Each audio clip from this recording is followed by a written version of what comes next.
E hoje temos o comentário de Paulo Araújo Correia sobre alguns temas da atualidade.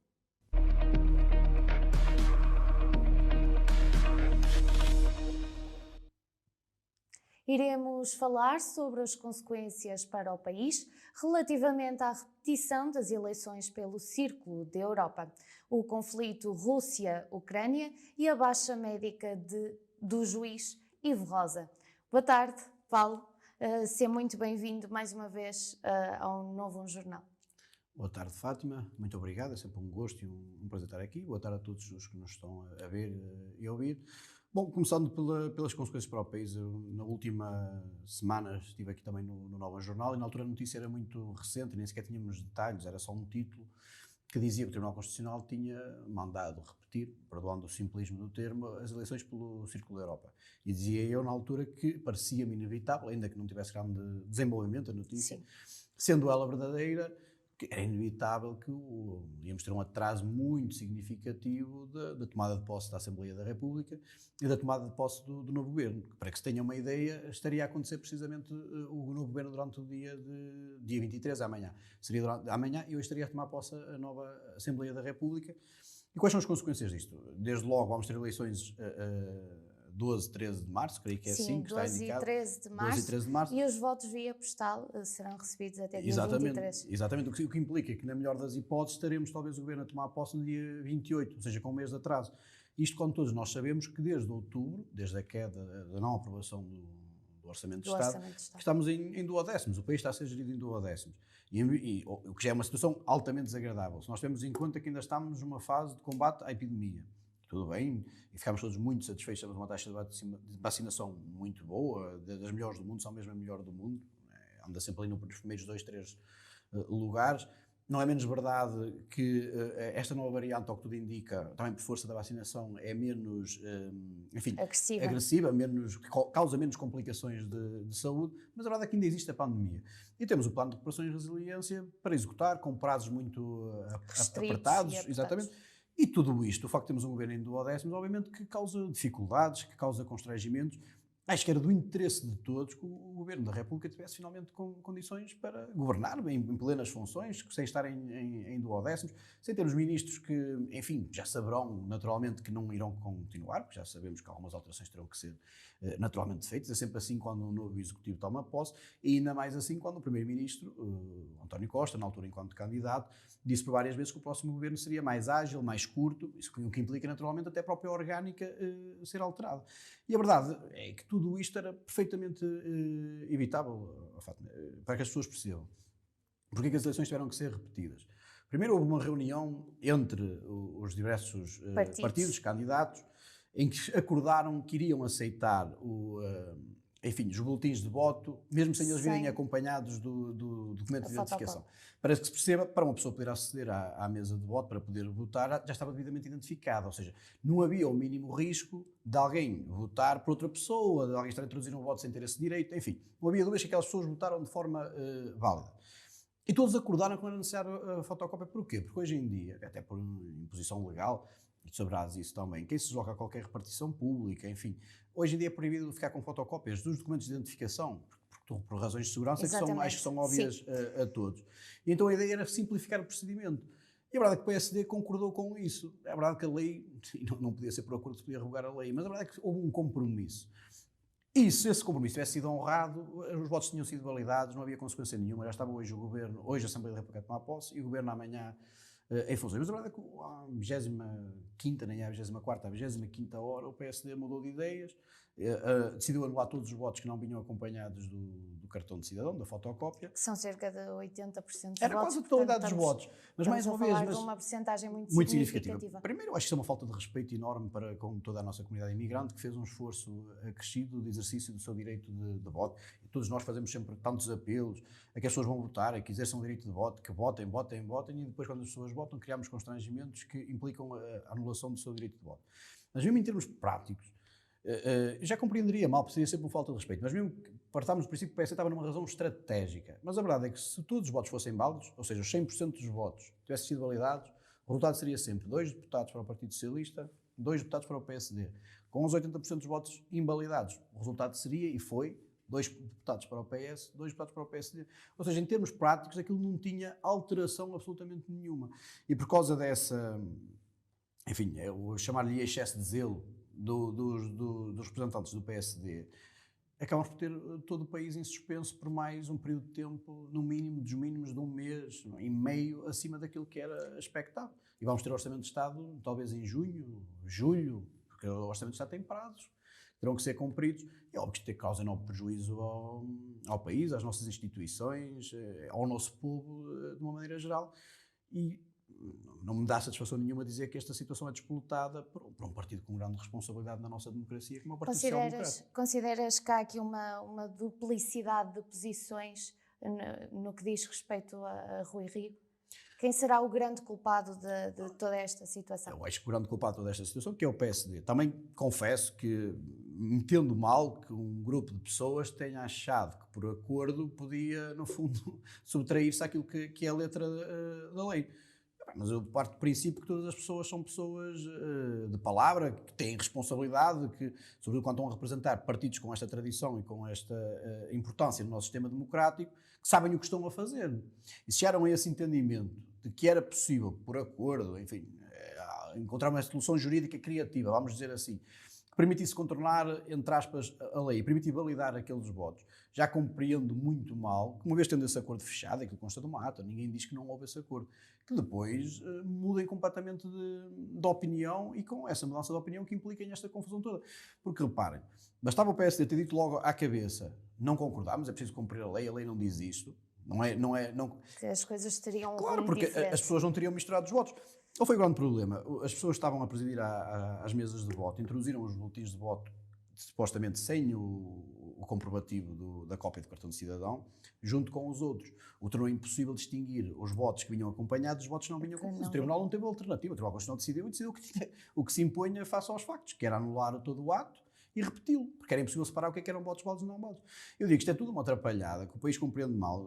Repara, o nosso povo já não queria sequer estas eleições. As pessoas diziam, nós fizemos campanha, andámos na rua, ninguém tinha vontade de ir a votos nesta altura, achavam que era um empecilho para o país, achavam que causava constrangimentos, as pessoas querem a estabilidade, querem um governo a agir, a atuar e a melhorar as suas condições de vida.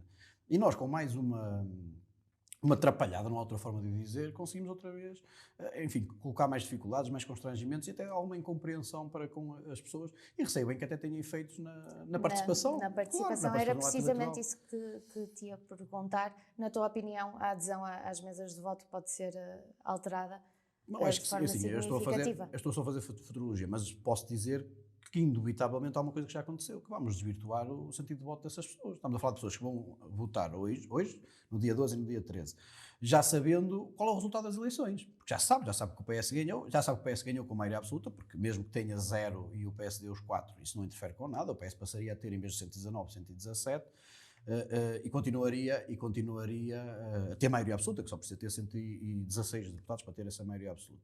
Isso já condiciona a decisão, o fator de voto. Há muita gente que diz, eu não sei com que base, em que dados, mas há estudos que o fundamentam, que há uma porcentagem do nosso eleitorado que gosta de votar em quem ganha. Isso já interfere com a eleição, já não é um voto com um grau de liberdade e esclarecimento e de zero interferência que eu gostaria, que me sinto confortável. Mas depois também há um sentimento de pessoas que, no fundo, sentiram que foram votar e que depois foram desconsideradas e que eu não sei se estarão disponíveis a fazer esse novo esforço. Novamente. E outras que sentiram que o meu voto já não muda nada, porque a eleição está decidida, nem vou. Eu acho que, pronto, é um prejuízo para o país, evitável, espero que nunca mais se repita, e espero também já agora que a lei seja alterada, para que isto não volte a acontecer. Muito bem, passamos então para o segundo tema, se me permites, o conflito entre a Rússia e a Ucrânia, que todos nós ouvimos diariamente falar. No centro da atenção estão então os dois territórios e há acontecimentos a toda a hora e momento que assistimos também entre o dia de ontem e o dia de hoje. Acredito que estejas conforme a opinião do nosso Primeiro-Ministro e do nosso Presidente da República. Qual é a análise que nos queres trazer aqui hoje? Eu acho que vejo com mesmo muita preocupação, porque, repara, é talvez desde a Guerra Fria, muito provavelmente, sim, a maior crise que nós estamos a viver aqui às portas da Europa, quase ao nosso lado, não é? Na nossa casa, com uma interferência desta, com o impacto deste.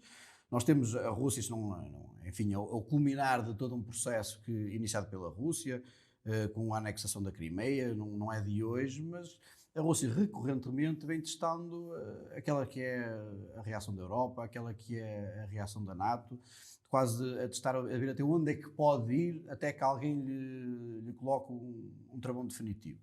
Nós estamos a falar esta semana, enfim, todos os esforços diplomáticos parecem não ter tido sucesso, estarem condenados definitivamente ao fracasso, ou pelo menos com uma grande probabilidade de condenação ao fracasso, porque houve movimentos separatistas a proclamar a independência de partes do território integrante da Ucrânia, e a Rússia a reconhecer essa independência. Há tropas da Rússia a entrar literalmente no território da Ucrânia, e tudo indica que estamos mesmo na antecâmara de uma guerra. E é uma guerra de consequências absolutamente imprevisíveis, porque nós não sabemos mesmo onde é que isto pode ir parar. Estamos a falar de um... E consequências não só para a Europa, para Portugal também. Para Portugal, claro, Portugal faz parte da Europa, Portugal está integrado no mundo, mesmo que não fosse na Europa. Estamos a falar de um conflito entre um país que tem armamento nuclear, como é o caso da Rússia, em que a NATO vai ser muito pressionada a reagir e interferir, porque se não fizermos nada e permitirmos a Rússia que entre pela Ucrânia adentro, não sabemos onde é que isto vai parar, qual é o limite, onde é que está estabelecido. Eu vejo mesmo com muita preocupação, porque, enfim, isto não tem só, é o impacto na vida daquelas pessoas, no próprio povo ucraniano, mas também no povo russo. Sempre que há um conflito bélico, há naturalmente perdas de vidas, que é obviamente o mais grave, indiscutivelmente o mais grave de tudo, que nós temos mais pesar, mas há também todo um impacto económico, que vai ter, é inevitável. A Rússia fornece o gás, toda a gente sabe, há já sanções que eu não sei neste momento, mas estavam já a ser ultimadas para serem aplicadas à Rússia. Haverá naturalmente uma retaliação da Rússia naquilo que puder também do ponto de vista económico. Temos visto também o surgimento de outro tipo de guerra, que é uma guerra mais invisível, mas com efeitos muito concretos na vida das pessoas, que é a guerra informática. E há indícios de que a Rússia esteja por trás de alguns dos ataques informáticos que têm ocorrido ultimamente, alguns deles até no nosso país. No nosso país. Por isso, eu diria que isto é a nossa geração, a minha, a tua e uma grande parte das pessoas que nos estão a ouvir, aqueles mais jovens, crescemos num clima de paz, de compreensão, de soberania, de respeito pelos outros povos. Somos quase todos até já cidadãos, eu diria do mundo, da Europa certamente, mas do mundo. E de repente colocam-nos aqui numa situação que é completamente nova para nós, que é nós recearmos pela nossa segurança, pela nossa soberania, pela nossa liberdade, pelo nosso modo de vida, até que pode ser colocado em causa por este conflito, que eu vejo mesmo com muita preocupação. Eu diria que tenho neste momento menos esperanças de que realmente os esforços diplomáticos venham a fazer algum efeito, mas deixa dentro daquilo que nós, é no fundo uma expectativa, um apelo mais até, de que o bom senso prevaleça, porque eu também não percebo... Mas achas que se não houve bom senso até então, porque a verdade é que não houve, achas que será nesta fase? A minha expectativa é que, com as sanções económicas que estão a ser aplicadas, também não é fácil para a Rússia. Eles acho que mobilizaram cerca de 200 mil militares tomar conta de um país que tem milhões de habitantes. Não é fácil para a Rússia, a menos que se perca um mínimo de bom senso e se entre mesmo para uma guerra com dezenas de milhares de mortos, dos dois lados. E eu acho que não estamos, felizmente, que ainda não estamos nesse ponto. Também para a Rússia é extremamente penoso estar sujeito a estas sanções económicas, com um conflito aberto na Ucrânia, com a resposta naturalmente da NATO, da Ucrânia, e também acho que será insustentável pela Rússia a longo prazo. Por isso é que é difícil para mim, do ponto de vista objetivo. A Rússia diz que quer recuperar o acordo de Minsk, que foram traídas as propostas, e que no fundo está... que a Ucrânia corria o risco de entrar na NATO, eles ficavam com a NATO literalmente à porta de casa, e que estão no fundo a reagir. Minha esperança é que a Rússia, no fundo, pretenda não uma vitória militar, mas uma vitória diplomática nesse sentido, de reforçar a sua posição, de conseguir um acordo que lhe dê mais garantias quanto à adesão ou não adesão da Ucrânia à NATO. E nesse aspecto é que eu acho que ainda há margem para poder haver um recuo, digamos, oferecer-lhe uma porta de saída. Há um ditado até chinês que é engraçado, que diz que quando um tigre entra dentro da casa, temos que abrir uma janela para que ele possa sair onde acaba da casa toda. E eu acho que é importante nós arranjarmos também aqui uma janela à Rússia para lhes dar uma saída do próprio, porque eles causaram este problema, não é? Mas permitir sair aqui uma saída que evite todas estas consequências. Todas estas consequências são absolutamente imprevisíveis. Eu acho que mesmo para a Rússia é absolutamente imprevisível o que é que daqui pode resultar. Agora acho que é um assunto parece lá longe, mais uma vez, que é um problema lá distante, mas é um problema mesmo muito grave para nós, pode ter impactos massivos no nosso modo de vida. E acho que devemos estar todos muito espertos e muito atentos para esta problemática. Nós portugueses temos muito por hábito ficar sempre no nosso cantinho aqui Sim. E não nos preocuparmos tanto com estas questões que se passam, neste caso na Europa. Podemos passar então para o terceiro tema e último que nos traz hoje, o caso BES, mais sobre o caso BES, o juiz Ivo Rosa está de baixa médica. Sim. E há crimes em risco de prescrição. Não é exatamente isso, Fátima, quer dizer, o caso BES é um caso infame para o povo português. Acho que as pessoas estão um bocadinho desacreditadas. É o tipo de casos da que, justiça, infelizmente, contribui para um certo descrédito da nossa justiça. É um processo que se arrasta há largos anos. Eu não quero de maneira nenhuma, enfim, colocar minimamente em dúvida a bondade e a doença do magistrado, não é? Que certamente que mas que é uma situação estranha. Que é uma situação, eu não diria estranha, mas que é extremamente constrangedora, desagradável e perigosa para quando quer dizer perigosa para o desenrolar do processo. Porque se há crimes aqui que já estão no limiar da prescrição, que já está a ser arguída a prescrição por alguns dos advogados e bem, que fazem o seu trabalho e a defesa dos seus constituintes, é verdade, é que o sine dia, é uma baixa ainda por cima sem dia de previsão para a recuperação, vai adiar isto indefinidamente. Estávamos a falar no julgamento, na fase de instrução que se iria iniciar na próxima segunda-feira, já com um número significativo de diligências agendadas, de audiências agendadas, e a verdade é que com um magistrado responsável pelo processo a meter baixa, nós não sabemos quando é que elas vão voltar a ser reagendadas, quando é que o processo voltará a andar, e os prazos de prescrição continuam a correr, e o sentimento, digamos, de injustiça, não há outra forma de dizer, porque nós temos, enfim, muitos, largos milhares de pessoas foram afetadas pelo BES, lesados, chamados lesados do BES, não é?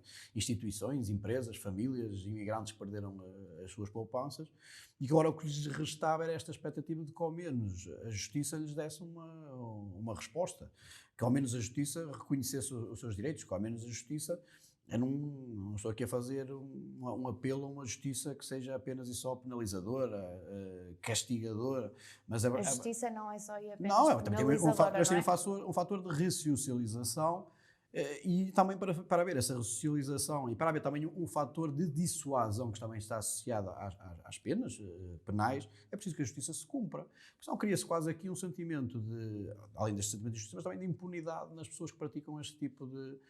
Alegadamente, estamos sempre a falar aqui numa fase em que ninguém foi condenado com trânsito em julgado, isso eu não posso dizer definitivamente que alguém é efetivamente culpado da prática destes crimes, mas acho que era a expectativa de nós todos fosse um tribunal a decidir da culpabilidade ou da inocência das pessoas acusadas da prática destes crimes e que não seja o decurso do tempo, tecnicamente a dizer que o crime está prescrito e que a pessoa não pode ser julgada, não é? Acho que ficaríamos todos muito mais confortáveis, faria muito bem, muito melhor a nossa justiça, faria muito melhor à credibilidade das instituições, à confiança do nosso povo nas instituições, se este caso pudesse chegar a um julgamento. Não estou a pedir aqui condenações, estou a pedir um julgamento com uma decisão judicial transitada em julgado e que o Tribunal soberanamente decida, faça a prova produzida, quem é que é culpado e quem é que é inocente. O que não pode acontecer é estes casos sucessivamente, porque isto é uma questão reiterada, não é um caso isolado, sucessivamente prescreverem. E depois, claro que isto é mal compreendido na véspera, praticamente na véspera, porque é segunda-feira, não é? Do início da fase instrutória, temos os juízes com infelicidade de ficar de baixa médica. Mas consideras que deveria haver medidas para este tipo de situações? Porque lá está, como estavas a referir, tal como este caso já aconteceu com muitos outros. E esta questão da prescrição, estamos a falar de um caso que é mediático. Mas a nível nacional poderá acontecer em muitos outros casos. E é aí também que a justiça está em causa. O fato, eu não defendo que a lei deva sequer ser mudada em matéria de prescrição, porque também acho que não é justo. Estamos a falar de prescrições de vários anos. São largos. A previsão mas a justiça também o obriga, não é? Não, já vou dizer o porquê de eu não achar que a solução que está na alteração da lei mudarmos os prazos de prescrição. Eu vou dizer porquê. Também não é justo o Estado, não é? Porque é o Estado a agir através do Ministério Público, que acusa a ti ou a qualquer cidadão português da prática de um crime e depois não tenha um prazo para concluir essa acusação, para haver um julgamento. Sim. Quer dizer, podíamos estar então... Até porque se fosse relativamente à prescrição, ela podia durar mais 2 anos e isto acontecer Não, na mesma, não é? exatamente. E não era só isso que eu ia dizer. E repara, podias ter alguém que foi acusado pelo Estado e ficava o processo em aberto, então indefinidamente. Ficava sempre sobre aquela suspeita, Claro. sobre aquela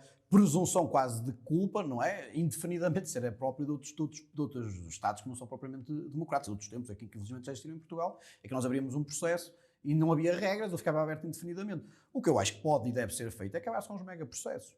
Com os megaprocessos, porquê que estes processos acabam por prescrever? Porque depois nós queremos fazer quase julgamento de Estado, como aconteceu na Operação Marquês, que ainda está em curso, mas todos nós sabemos que há riscos enormes de prescrição de muitos dos crimes que lá estão, porque em vez de nós irmos separando dos processos, nós temos uma linha de investigação e um objetivo, não é? Que é chegar a provar ou não, no fundo, demonstrar que há indícios da prática de um determinado ilícito criminal. Nós não podemos com base num ilícito criminal e numa investigação, queremos julgar todo o sistema. Nós estamos a criar processos com 13 mil páginas, 14 mil páginas, que nós temos visto. Porque é permitido, estou a fazer uma investigação, por exemplo, sei lá, do crime de peculato, e encontro indícios da prática de outros crimes. É perfeitamente permitido eu extrair uma certidão e dar origem a outros processos. Faço um julgamento deste processo, leve-o até ao fim. E as outras pessoas ficam responsáveis pela investigação do outro processo. Se houver uma nova acusação, levam até ao fim. Se eles não forem, podem ser crimes perfeitamente autónomos entre si.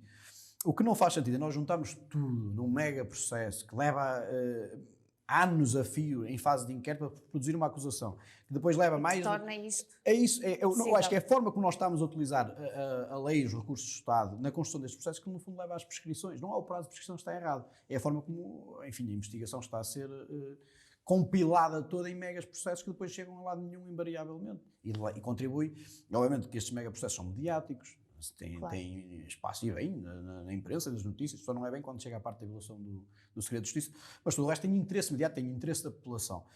E que são criados estes mega processos com mega expectativas no nosso povo relativamente aos crimes que lá estão. E depois chegam ao fim, com a esmagadora maioria das vezes, o que nós temos visto é prescrições, absolvições.